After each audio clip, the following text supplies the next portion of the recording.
Hello மக்களே, orange பழம் உரிப்பது எப்படின்னு தான் பார்க்க போகிறோம். இதுக்கு கத்தி யூஸ் பண்ணக்கூடாது, எந்த ஒரு குண்டு ஊசி எதுவுமே யூஸ் பண்ணி தோலை பிச்சு எடுக்கக்கூடாது, வெறும் கையால் மட்டும்தான். ஓகேவா? இதுதான் டாஸ்க் என்னோடய ஹஸ்பண்டுக்கு. இது இதில் என்ன டாஸ்க் அப்படின்னு சொல்லி கேட்டிங்கன்னா, ஆரஞ்சு பழம் உரிக்கிறதெல்லாம் ஈஸி தான், ரொம்ப பெரிய கஷ்டம்னு இல்லை. அந்த பழத்தை நோகாமல் பிரிக்கணும். அதில் உள்ள அந்த ஜூஸ் தானே எல்லாம் ரொம்ப நல்லாயிருக்கும்.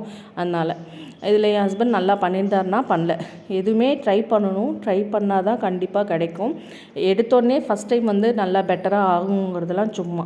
ஃபஸ்ட் டைம் அப்படி இப்படின்னு கொஞ்சம் சொதப்பல் வரதான் செய்யும், வராமலாம் இருக்காது.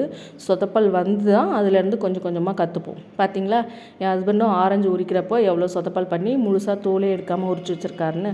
அதனால் எதையும் ஸ்டார்ட் பண்ணாத வரைக்கும் தான் எல்லாமே பயமாக இருக்கும். ஃபஸ்ட்டு ஸ்டார்ட் பண்ணுங்கள், அப்புறமா சக்ஸஸ் பண்ணிக்கலாம்.